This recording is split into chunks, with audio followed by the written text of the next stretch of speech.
인사합시다. 할렐루야. 따라합시다. 하나님, 오늘 밤도 은혜 충만, 성령 충만 주옵소서. 아멘. 옆 사람 축복해 주세요. 성령의 능력으로 강건하십시오. 아멘. 스테벤볼이라고 아주 탁월한 하나님의 종이 있습니다. 이분이 좋은 집안에서 태어났어요. 어릴 때부터 경건 훈련을 참 잘 받았어요. 누가 봐도 이 사람 정도면은 하나님 앞에 아름답고 고귀하다라고 생각할 만큼 정말 훈련이 잘 된 사람입니다. 근데요, 이분이 젊은 시절에 이런 생각을 했답니다. 나에게 무슨 죄가 있겠느냐. 게다가 이분이 머리가 비상해요. 공부를 너무너무 잘해요. 실력이 탁월해요. 그러다 보니까 내가 남보다 특별한 총명을 가졌다, 이런 자만심을 가지고 있었어요. 근데 이렇게 어릴 때부터 교육을 잘 받았고 머리도 비상하고 수많은 사람들의 인정을 젊을 때부터 받았던 이분이 예수님을 제대로 만나면서 어떤 현상이 생긴지 아세요? 자기가 죄인임을 깨달아요. 하나님 앞에 정말 더럽고 흉악한 죄인임을 뼛속 깊이 깨닫게 돼요. 마치 왕족으로서, 선지자로서 너무너무 고귀한 혈통과 가문에서 잘 자랐던 이사야가 성전에 들어갔다가 하나님의 영광을 보는 순간에 자기의 죄를 깨닫듯이, 사람이요, 사람과 사람을 비교하면 자기가 괜찮아요. 특별히 세상이 엉망이잖아요. 엉터리 사람들 많잖아요. 그런 사람들과 자기를 비교하면 자기 수준이 그래도 높아요. 근데 그거는요, 도토리 키재기죠. 하나님의 빛 앞에서 자기를 제대로 보기 시작을 하면은요, 다 드러납니다. 속이요. 벌거벗은 것 같이 드러납니다. 그때 진짜 겸손이 가능해지는 거죠. 이분이 고백을 합니다. 가장 중요한 일은 오직 겸손으로서 주의 은혜의 품 속에 나를 맡기는 것이다. 이로써 자기의 무가치와 주의 은혜를 깨닫고 주께 감사하게 될 것이다. 이 모든 것을 성령께서 내게 가르쳐 주셨다. 바울 사도가 초기의 서신에서 내가 사도 중에 작은 자다. 그 이후의 서신에서 성도 중에 작은 자다.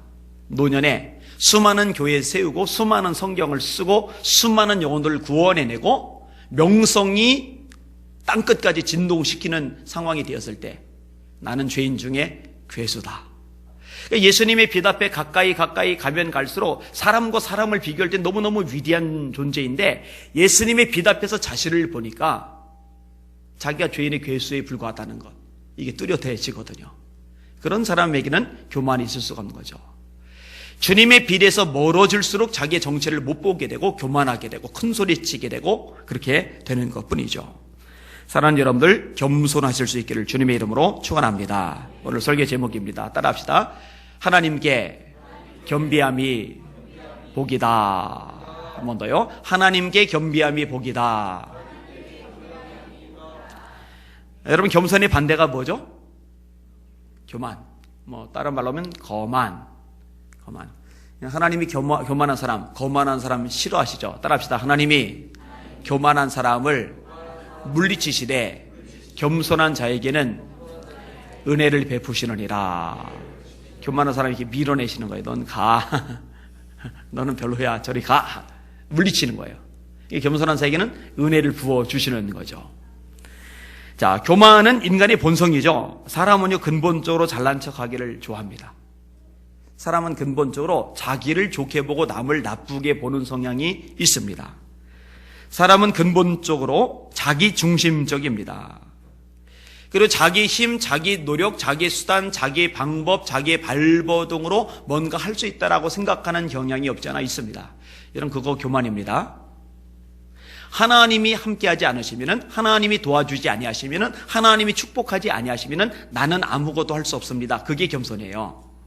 요한복음 15장에 예수님이 이렇게 말씀하시죠. 너희가 나를 떠나서는 아무것도 할 수 없습니다. 예수님의 말씀 진리죠? 헛된 소리 안 하시죠? 그 예수님이 하신 말씀이 너희들 나를 떠나서는 아무것도 할 수 없어. 그거를 인정하는 게 겸손이거든요.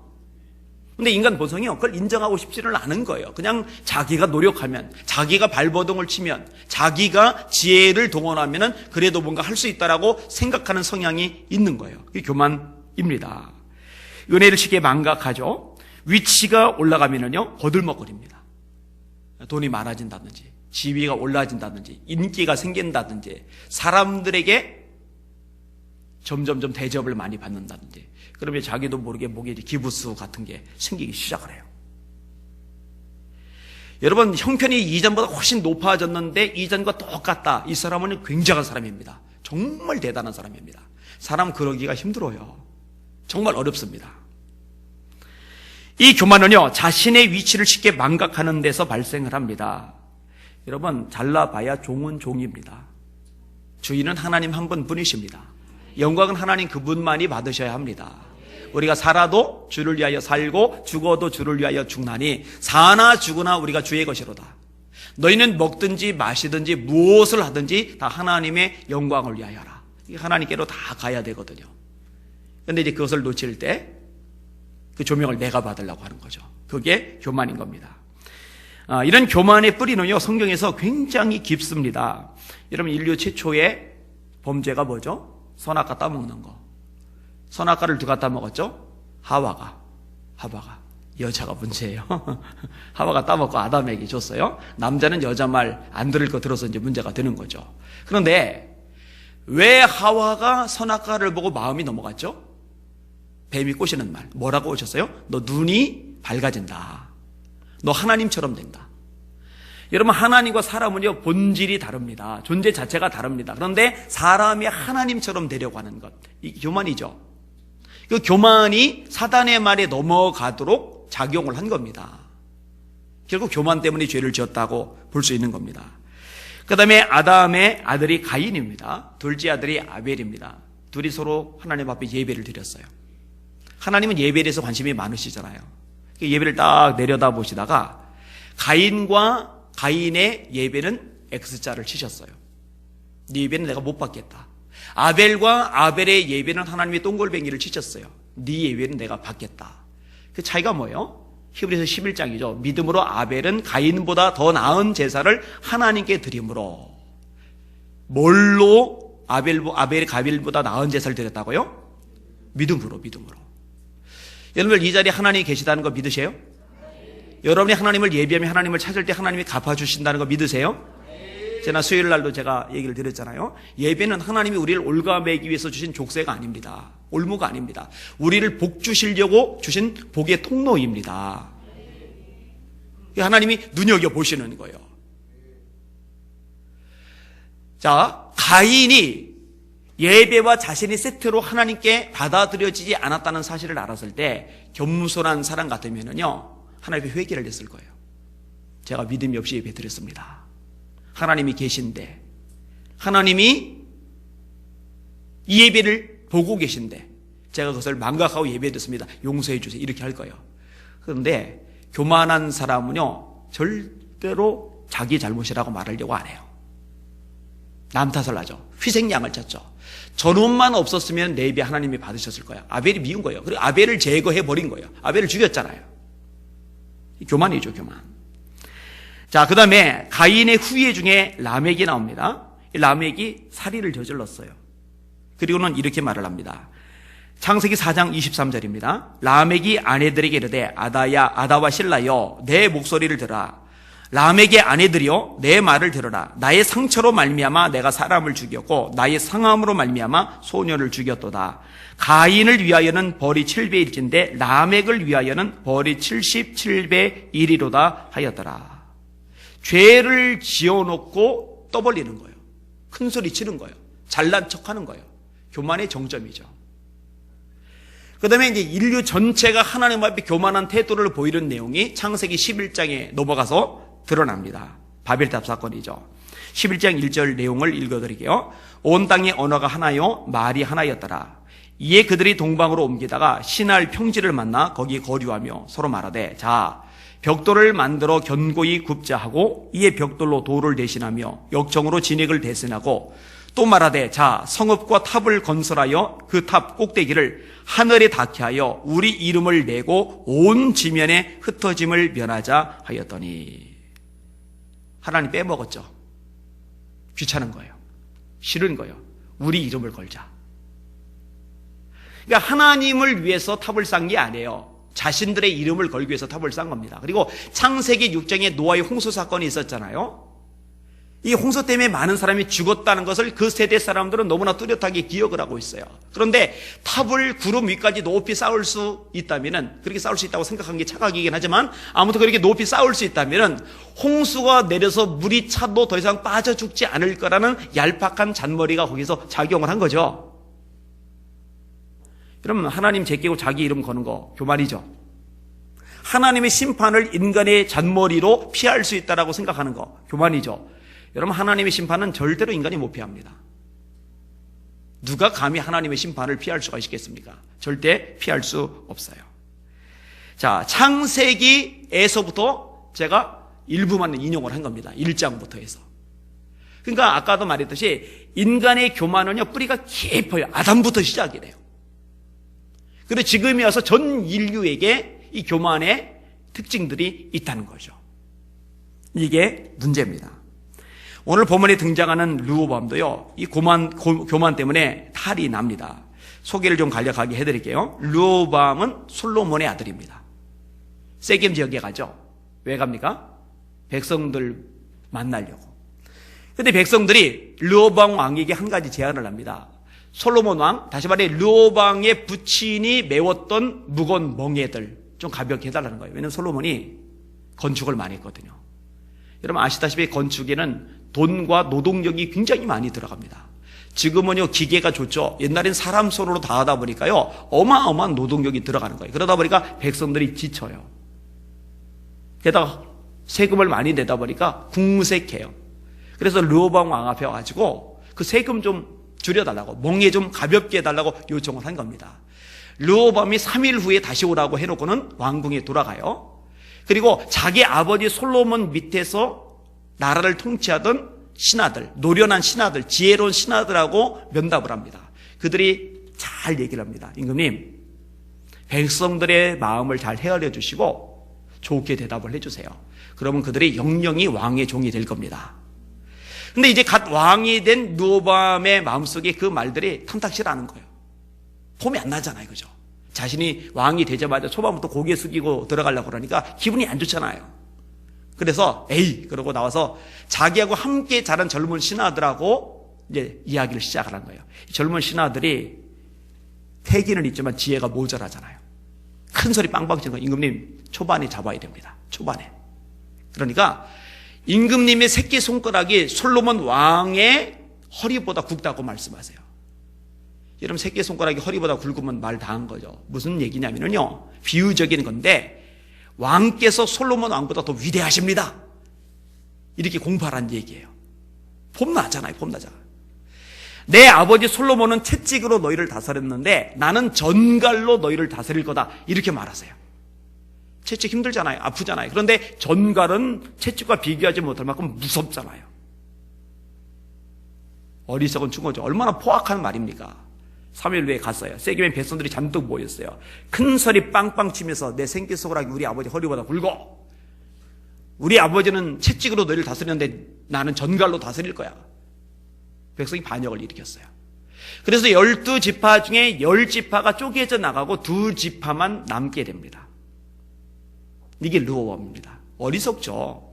미련하죠. 들어야 할 이야기와 듣지 말고 귀를 막아야 될 이야기를 구분하지 못한 채 들어야 할 이야기는 외면하고 듣지 말아야 될 이야기는 귀를 쫑긋 세우고 받아들였으니까 얼마나 미련합니까? 모자라요. 참 깝깝합니다. 네, 아무튼 이 2지파의 왕이 되었는데 다행스럽게도 이 2지파만 가지고 통치를 했는데 하나님이 도와주셔서 나라가 그래도 제법 강해졌어요. 르호보암이 나라가 견고하고 세력이 강함에라고 되어 있어요. 근데 문제가 뭔지 아세요? 그것 때문에 교만해집니다. 여호와의 율법을 버리니라고 말씀을 해주고 있습니다.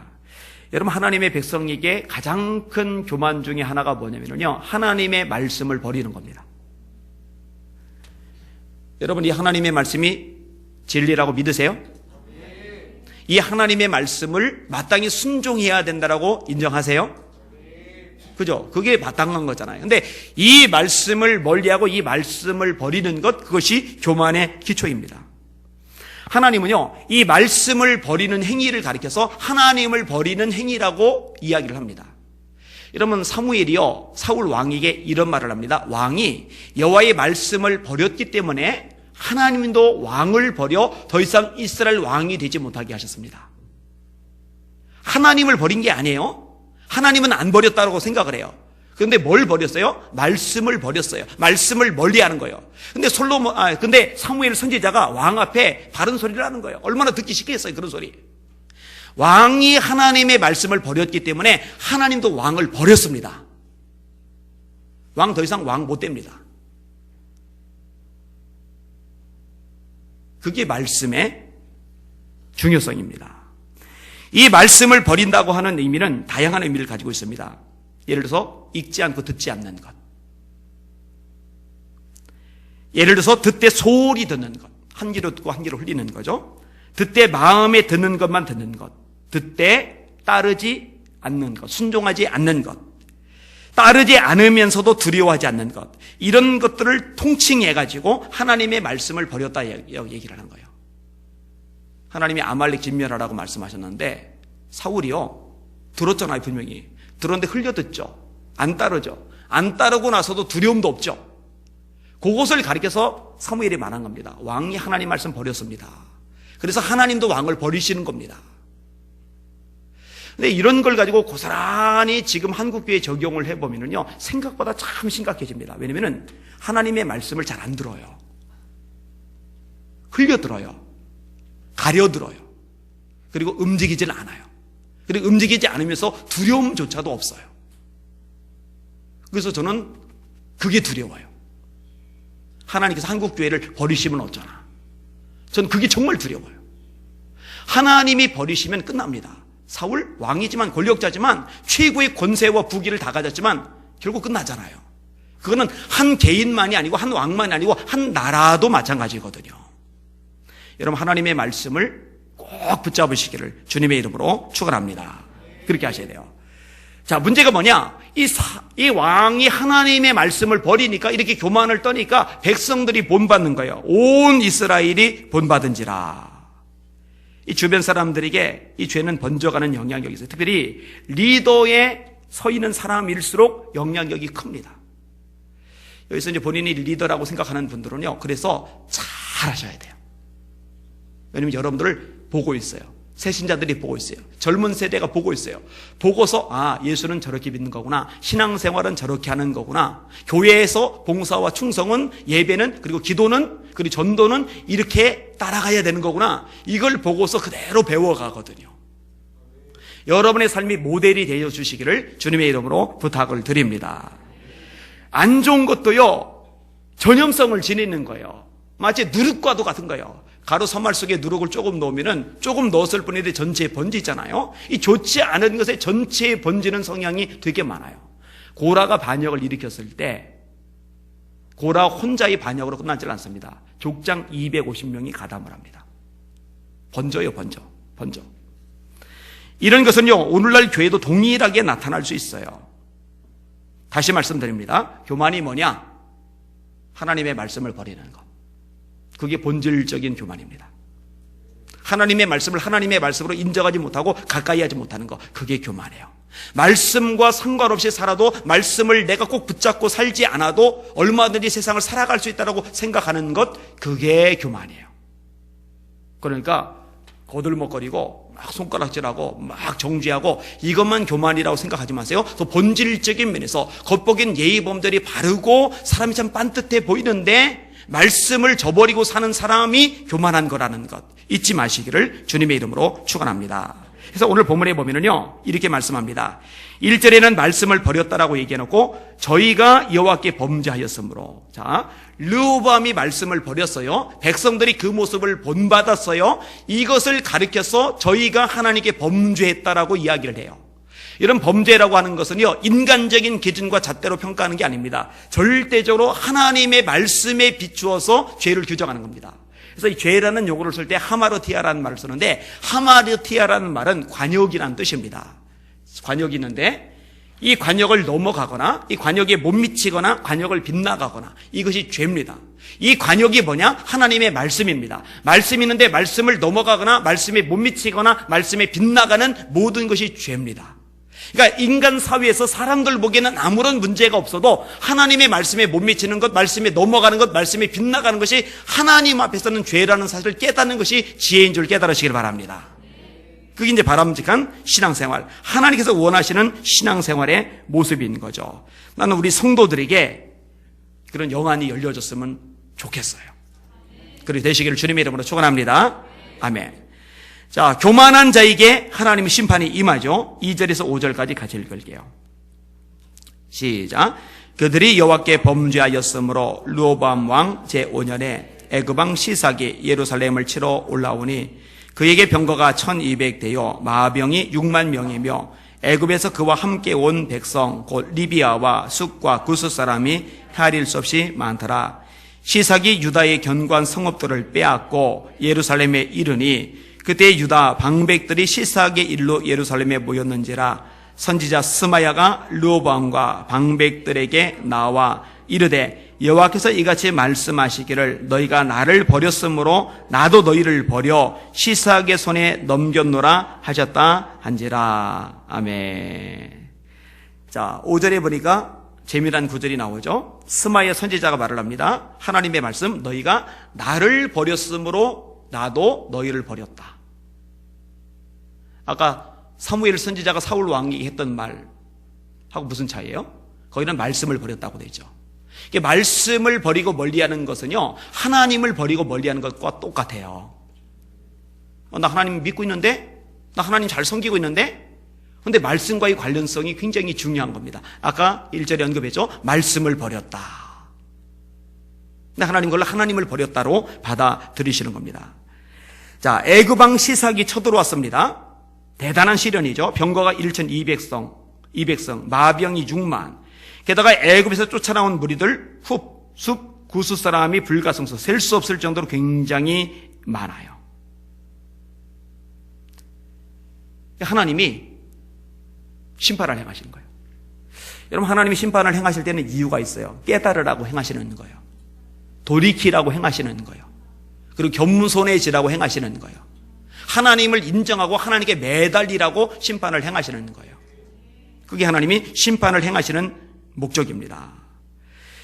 여러분, 이스라엘 백성들이요, 이 주변의 열강들의 세력 틈바구니 속에서 강할 수 있는 이유는 딱 하나입니다. 하나님이 함께 해주실 때. 여러분, 하나님이 함께 해주시면요, 세상이 하나님 함께 해주시는 사람을 못 이깁니다. 해할 수가 없어요. 하나님이 함께 해주시는 사람을 세상 사람들이 앞질러 갈 수가 없어요. 그게 이스라엘 백성들, 구약 성경 이스라엘 백성들의 삶의 특징입니다. 그런데 범죄하면, 교만하면, 말씀을 버리면 하나님이 살짝 손을 떼세요. 살짝 손을 떼시는 순간에 하나님 때문에 힘이 있던 백성들이 힘없는 존재로 몰락을 해요. 그러면 암몬이 쳐요, 모압이 쳐요, 아람이 쳐요, 블레셋이 쳐요, 아수르가 쳐요, 바벨론이 쳐요, 페르시아가 쳐요. 그러면 엉망진창이 되어버리는 거예요. 죄 때문에 그런 일이 생기는 거죠. 하나님이 여리고성을 무너뜨리셨어요. 어마어마한 성인데 와르르 무너져 내렸어요. 그런데 그 다음에 조그만 성 아이성 싸움에서 패배를 합니다. 여리고라는 거대한 성을 무너뜨렸는데 아이라는 작은 성 앞에서 패한 거예요. 차이가 뭐냐? 여리고성은 거대하지만 하나님이 이스라엘과 함께 하시니까 이스라엘을 못 이겨요. 그런데 아이성은 작지만 하나님이 이스라엘과 함께하지 않으시니까 이스라엘이 아이성을 못 이겨요. 그 사이에 어떤 게 있어요? 하나님의 말씀을 버린 사건이 있어요. 하나님께 바쳐진 거 손대지 말라고 하셨는데 아간이 시날산 외투랑 금과 은이 탐이 나서 숨겨둔 거예요. 자기 장막 밑에다 감춰둔 거예요. 하나님의 말씀을 어겨버린 거예요. 그러니까 하나님이 손을 거두시고 하나님이 손을 거두시니까 심판이 되는 거예요. 질 수밖에 없는 거예요. 비참해지는 거예요. 여호사가 울고 불고 하나님 앞에 절망 가운데 빠져서 주저앉아 있으니까 하나님의 말씀해 주세요. 너희 가운데 죄가 있다. 그거 해결하지 않으면 내가 다시는 너희와 함께 있지 않겠다. 제가 종종 인용하는 이사야 59장 말씀을 잘 새기셔야 돼요. 여호와의 손이 짧아 구원치 못하심이 아니요 귀가 둔하여 듣지 못하심이 아니라 너희 죄가 너희와 하나님 사이를 내었고 그 죄의 악이 그 얼굴을 가리어서 너희로 듣지 못하시게 하미니. 하나님은 함께 있고 싶으셔요. 승리하게 하고 싶으셔요. 축복해 주고 싶으셔요. 그런데 다 주시려고 준비를 해놓고 계시는데 주려고 하다 보니까 줄 수가 없어요. 왜냐하면 죄가 있거든요. 말씀을 버린 삶이 있거든요. 그래서 마치 듣지 못하시는 것처럼, 팔이 짧으신 것처럼 그렇게 돕지 않고 계시는 거거든요. 호세아 4장 6절에 이렇게 말씀합니다. 내 백성이 지식이 없음으로 망하는도다. 하나님도 학력 위주이시네. 공부 못하면 망하는 거야? 가방끈 짧으면 망하는 거야? 여기서의 지식은 공부를 말하는 게 아니에요. 학사, 석사, 박사 학위를 말하는 게 아니에요. 내 백성이 지식이 없음으로 망하는도다. 이 지식은 하나님에 대한 지식입니다. 하나님에 대한 지식은 하나님의 말씀을 가까이 할 때 비로소 생겨요. 따라서 내 백성이 지식이 없어 망한다고 할 때 왜 그렇게 되느냐? 하나님의 말씀을 멀리하기 때문에 생기는 현상입니다. 다시요. 내 백성이 지식이 없음으로 망하는도다. 네가 지식을 버렸으니 나도 너를 버려. 패턴이 계속 똑같아요. 네가 나를 버렸으니 나도 너를 버린다. 네가 말씀을 버렸으니 나도 너를 버린다. 네가 지식을 버렸으니 나도 너를 버린다. 네가 지식을 버렸으니 나도 너를 버려 내 제사장이 되지 못하게 할 것이요, 네가 네 하나님의 율법을 잊었으니 나도 네 자녀들을 잊어버리리라. 여러분, 말씀대로 사시기를 주님의 이름으로 축원합니다. 여러분, 이 말씀대로 고스란히 그냥 고지고대로 가르치면은 이게 성도들에게 얼마나 부담이 되는지 알아요. 여러분, 성도의 삶이 얼마나 힘들고 얼마나 고달프고 얼마나 부대낍니까? 오늘도 제가 마음이 좀 짠했어요. 권주자 권사님 앉아 계시는데 땡볕에서 일을 하세요. 땡볕에서. 아내하고 종종 그 얘기를 해요. 겨울에는 얼마나 춥겠고 여름에는 얼마나 덥겠습니까? 그렇게 땡볕에서 고생 일해서 그걸로 이제 헌금하고 선교비하고 구제하고 그렇게 쓰는 거예요. 그런 생각하면 마음이 짠해요. 요즘 아내가 애들 태워주느라고 고생을 많이 해요. 그러면서 제일 많이 나오는 분 얘기가 우리 우장로님 얘기입니다. 우리 우장로님 곤지암까지 매일 차를 왔다 갔다 해요. 뭐 그것뿐이겠어요? 우리 성도들 하나하나 살펴보면요, 참 힘들게들 살아요. 마음이 짠해요. 이게 마음이. 우리 성도들 복 받았으면 좋겠어요. 정말 하나님 앞에 복 많이 받았으면 좋겠어요. 그 기도를 해요. 그럼 도대체 어떻게 해야 될까? 근데 결론은 하나로 나요. 하나님의 말씀을 제대로 가르치고 그 말씀대로 살게 해주면 살 길이 열린다는 것. 복 있는 사람은 악인의 꾀를 쫓지 아니하며 죄인의 길에 서지 아니하며 오만한 자의 자리에 앉지 아니하고 오직 여호와의 율법을 즐거워하여 그 율법을 주야로 묵상하는 자로다. 누가 복 있는 사람이에요? 하나님의 말씀을 주야로 묵상하는 사람. 오늘도 좀 에피소드가 있었어요. 고사린 그 가게 터에 누가 자꾸 민원을 집어넣는 거예요. 그런데 참 희한한 거는요, 기도를 하셔서 그렇게 생기는 거라 생각을 하는데, 정상적인 건물에서 장사를 하는 게 아니라 건물 옆에 사유지긴 해요. 거기다 대충 허름하게 이렇게 해놓고 거기서 장사를 하는데 너무너무 장사가 잘 돼요.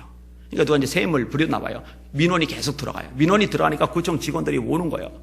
오고 자꾸 잔소리하고 오늘 아침에 협박까지 한 거예요. 마늘 다시 들어가 버리겠다고. 얼마나 마음이 상해요. 그래서 구청을 가시려고 하기 전에 저한테 전화를 하신 거예요. 그런데 제가 생각해 보니까 할머니 혼자 구청 가봐야 구청 직원들 꿈쩍도 안 합니다. 상대도 잘 안 해요. 안타깝지만 그게 세상이에요. 그래서 제가 같이 가겠다고 그래서 갔어요. 다행히 같은 분야 직원은 아닌데 한 젊은 청년 공무원이 참 예의 바르고 싹싹하고 일을 잘해요. 동사무소에도 전화를 하고 건설 행정과에도 전화를 하고 누가 그렇게 단속을 하는지 다 찾아주고 있는 거예요. 그러는 와중에 구청장님이 마침 딱 들어왔어요. 저를 보고 이제 반가워해요. 서로 이제 악수를 하고. 근데 제가 좀 서운한 게 있었거든요. 최근에 제 책 출판 기념회 때 오라고 해서 오기로 했는데 안 왔어요. 제가 초대 안 한 이목계 국회의원은 왔고요. 그래서 그분하고 그분 수행하느라고 또 고위직 인사들 이렇게 옆에서 따라서 다니잖아요. 근데 그 보는 앞에서 근데 청장님 왜 오신다더니 안 오셨어요? 그러니까는 민망해가지고 고개 숙이면서 죄송합니다. 직원들 다 보고 있는 앞에서.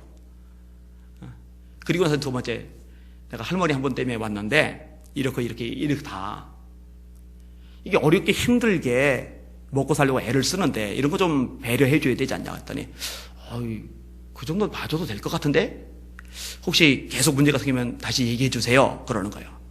이제 그런 광경을 구청 직원이 보고 나서 이제 구청장님이 지나가고 그 구청 직원이 어떻게 나왔을까요? 더 잘하죠. 진짜 잘하죠. 그리고 이제 담당하는 사람 이름 전화번호 받아가지고 이제 연락을 했어요. 연락을 해가지고 이만저만한 얘기하고, 그리고 그럴 때는 일부러 구청장 얘기를 꺼내는 것도 도움이 됩니다. 조금 전에 만났다. 그래서 내가 얘기를 했더니 그 정도면 봐주시지 않겠느냐고 얘기하시더라. 그래서 이제 해결이 됐어요. 어쨌든 그렇게 막 스트레스 받아가며 이게 끝나고서 오시면서 그런 얘기하는 거예요. 막 마음이 불안했던 거예요. 근데 이제야 마음이 편해졌다고. 그러니까 다 그렇게 고만고만해요. 우리에게 재벌 누가 있어요? 뭐 엄청난 고위직인 사 없잖아요. 하나님 우리 성도를 축복해 주세요. 근데 그 근원이 뭐냐? 하나님의 말씀이라는 거 잊지 마시기를 바랍니다. 아멘. 자, 본문을 좀 더 다루도록 하겠습니다. 고난을 당하고 나니까 르호보암이 겸손해졌어요. 자, 6절 같이 읽겠습니다. 시작. 이에 이스라엘 방백들과 왕이 스스로 겸비하여 이르되 여호와는 의로우시도다. 아멘. 방백들 권세자들입니다. 왕은 최고의 권력자입니다. 이들 리더급 되는 이들이 하나님 앞에 납작 엎드린 거예요. 하나님 당신은 의로우십니다. 그리고 겸비했다라고 말씀하세요. 내가 왜 이런 일을 당해야 돼? 하나님 살아계시다면 내가 이런 길 겪도록 왜 내버려 두시는 거야? 이렇게 하지 않고 하나님께서 행하신 일이 의롭다라고 인정하시는 거예요. 여러분 이런 태도 갖는 게요 절대로 쉬운 일이 아닙니다. 자, 고라 얘기를 좀 더 끄집어낼게요. 고라가 반역을 일으켰어요. 다단과 아비람과 온이 합류를 했어요. 족장들 250명이 또 끼어들었어요. 이 반역의 규모가 어마어마해집니다. 하나님이 진노하셨어요. 고라 일족은요 땅이 갈라지면서 삼켜버렸어요. 성막에서 불이 나와서요 향로를 들었던 족장 250명을 태워버렸어요. 여러분 그런 예는요 성경에서 그때 딱 한 군데예요. 그 전에도 없고 그 이유도 없어요. 그러니까 하나님이 굉장히 단호하게 다루셔요. 하나님이 세우신 권위를 뒤흔드는 거에 대해서 다루셨어요. 그런데 이것을 백성들이 봤잖아요. 그러면 납작 엎드리면 좋잖아요. 겸손해지면 좋잖아요. 그런데 어떻게 하는지 아십니까? 모세에게 또 달려들어요.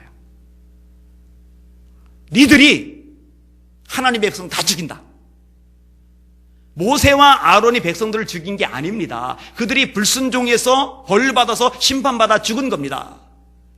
이 얘기는 뭔 말이냐? 겸손해지기가 그렇게 힘들다는 거예요. 자기 눈으로 고라당이 심판받는 걸 봤어요. 자기 눈으로 250명의 족장들이 심판받는 걸 봤어요. 이걸 봐놓고 나서도 또 덤벼들잖아요. 좀 납작 엎드리면 좋을 텐데. 겸손이 그만큼 어려운 거죠. 그러면서 오늘 본문의 르호보암과 방백들은요 괜찮은 거예요. 지혜로운 거예요. 하나님 앞에 납작 엎드렸으니까. 그리고 이렇게 납작 엎드리면은요 하나님이 역사를 해주십니다. 여호와의 말씀이 스마야에게 임하여 가라사대 저희가 스스로 겸비하였으니 내가 멸하지 아니하고 대강 구원하여 나의 노를 시사하게 손으로 예루살렘에 쏟지 아니하리라. 따라합시다. 겸손하기 때문에 구원해 주겠다. 요약하면 그거예요. 겸손해졌으니 이제 내가 내 손을 펴서 구원해 주겠다. 그래서 겸손함이 복이라고 설교 제목으로 잡은 겁니다. 이사야 57장 15절입니다. 들어보세요. 지존무상하며 영원히 거룩하며 거룩하다 이름하는 자가 이같이 말씀하시되 내가 높고 거룩한 곳에 거하며 또한 통회하고 마음이 겸손한 자와 함께 거하나니 이는 겸손한 자의 영을 소송케 하며 통회하는 자의 마음을 소송케 함이라. 할렐루야. 어떤 사람이 직장에서 현장 책임자로 일을 했어요. 근데 담벼락이 무너져서 깔려버렸어요. 허리가 망가졌어요. 직장에서 해고를 당했어요. 생계 유지가 안 돼요. 근데 이제 누워서 집에만 있다가 회복이 된 다음에 일을 찾았으면 좋았을 텐데 누워만 있다 보니까 합병증이 생겼어요. 이 폐에 말썽이 난 거예요. 급성 폐결이 생긴 거예요. 몸이 점점 마르더니 꼬챙이처럼 됩니다. 장정이 40kg밖에 안 나가요. 여기 웬만한 여성분들도 40kg는 넘습니다. 남자 장정이 40kg 나가면은 진짜 진짜 뼈에 가죽만 덮인 것밖에 안 되는 거예요. 입에서는요 계속 쿨럭쿨럭하고 피가 막 쏟아져 나와요. 이제 죽는 거죠, 그 정도면은요. 근데 참 감사하게도 이분의 장모님이 예수님을 잘 믿어요. 평상시에 사위를 해서 기도를 늘 해요. 기도하는 장모 만난 사위들은 복 받은 거죠. 거꾸로도 마찬가지죠. 그런데 살아생전에 이 사위가 돌아오질 않는 거예요. 이분이 돌아가시기 전에 마지막으로 유언처럼 얘기하는 거예요. 여보게, 자네 꼭 예수 믿게. 자네 꼭 예수 믿게. 내 마지막 소원일세. 자네 꼭 예수 믿게. 그러면은 하나님께서 자네 고쳐주실 것이고 기적을 체험할 수 있을 걸세. 그리고 하신 거예요. 그게 마음에 와닿아요. 그래서 아내하고 비틀비틀거리면서 교회를 가요. 교회 가서 말씀을 듣는데 전부 다 자기에게 하는 말씀 같아요. 은혜가 뭔지 성령이 뭔지 전혀 모르지만 눈에서 눈물이 그렇게 줄줄줄 흘러요. 다음 주에 또 예배 가면 그렇게 눈물이 줄줄줄 흘러요. 다음 주에 또 예배하면 눈물이 줄줄줄 흘러요. 갈 때마다 눈물 범벅이 돼서 돌아오는 거예요. 나중에는 수요 예배도 가요. 금요 예배도 가요. 새벽 예배도 가요. 그냥 기도하다 죽자 이런 생각을 하는 거죠. 그런데요, 어느 날 친구가 병문안다고 와서 보더니 야, 너 요즘 혈색이 좋다? 그러는 거예요. 너 병원 가서 검사 한번 해봐라? 그러는 거예요. 그래서 병원 가서 검사를 했는데 의사가 말을 하는 거죠. 당신 몸에 폐결핵균이 하나도 없습니다. 당신은 완치됐습니다. 하나님이 살려주신 거죠. 본인도 놀라죠.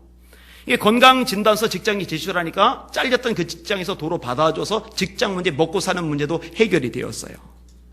겸무선해지니까, 하나님께 그렇게 죽도록 매달리니까, 여러분 40kg밖에 안 된 그 몸으로 새벽 예배 나가려면 얼마나 힘들었겠어요. 겸손한 거죠. 하나님 당신 아니면 이제 내가 기댈 대상 아무도 없습니다 라고 완전히 납작 엎드린 거죠. 그거 하나님이 귀하게 보시고 살려주시고 살 길도 열어주신 줄 믿으시길 바랍니다. 이게 하나님의 마음이거든요. 근데 오늘 본문에 재미난 구절이 좀 있어요. 살펴볼 필요가 있는데요. 이 시삭의 손에서 이스라엘을 유대를 건져주시기는 하시는데 100% 다 해결을 해주질 않는 거예요. 일부 해결해주고 일부의 문제 어려움을 남겨놓으시는 거예요. 의도적으로. 그리고 이유가 있어요. 8절에서 11절까지 같이 읽을게요. 시작. 그러나 그들이 시삭의 종이 되어 나를 섬기는 것과 세상 나라들을 섬기는 것이 어떠한지 알게 되리라 하셨더라. 애굽왕 시삭이 올라와서 예루살렘을 치고 여호와의 전 보물과 왕궁의 모든 보물을 빼앗고 솔로몬이 만든 금 방패도 빼앗은지라. 르호밤 왕이 그 대신에 노수로 방패를 만들어 국문을 지키는 경호 책임자들의 손에 맡김에 왕이 여호와의 전에 들어갈 때마다 경호하는 자가 그 방패를 들고 갔다가 경호실로 도로 가져갔더라. 그러니까 완전히 망하도록 하질 않으셨어요. 르호밤 왕이 왕자리에서 쫓겨나도록 하진 않으셨어요. 그러니까 나라도 보존해 주시고 왕자리도 유지할 수 있도록 해주셨어요. 대신에 고생은 좀 하게 하셨어요. 상당 부분 손해는 보게 하셨어요. 이유가 뭐냐? 깨닫게 하시는 거죠. 여러분, 사람의 마음 중에 참 연약한 것이 하나가 있는데요. 망각이라는 겁니다. 망각. 이게 문제가 어려움이 한 번에 싹 해결되고 나면은요, 감격해서 하나님께 정말 충성을 다하고 기도 생활하고 겸손하게 평생을 살아갈 것 같은데요. 그게 안 돼요. 금방 잊어버려요. 이건 구약성서, 신약성서를 통해서 우리가 발견하고 우리 삶을 통해서도 계속적으로 발견하게 되는 항목입니다. 하나님이 아세요.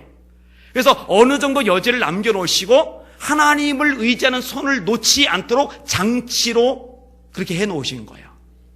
여러분, 하나님이 가나안 땅을 차지하게 하실 때도 그 장치를 만들어 놓으셨죠. 그러니까요, 진짜로 걱정되신 염려거리가 아무것도 없는 사람은요, 기도하기 만만치가 않아요. 그래서 염려거리를 남겨놓으세요.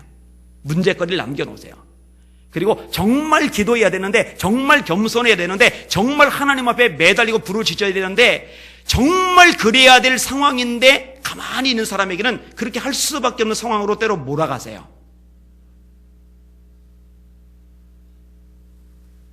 근데 그거는요, 저주가 아닙니다.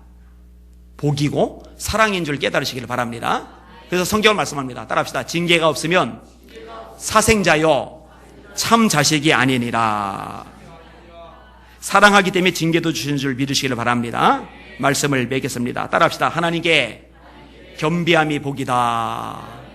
한 번 더. 하나님께 겸비함이 복이다. 하나님께 겸손하실 수 있기를 주의 이름으로 축원합니다. 반대는 교만이라고 그랬어요. 교만의 특징은 뭐라고요? 말씀을 멀리하는 것. 말씀 붙잡지 않고 가까이 하지 않아도 내가 노력하면, 내가 애쓰면, 내가 지혜를 동원하면, 내가 최선 다하면 될 수 있다라고 생각하는 것. 근데 예수님은 요한복음 15장에 그렇게 말씀하지 않으셨다고 그랬죠.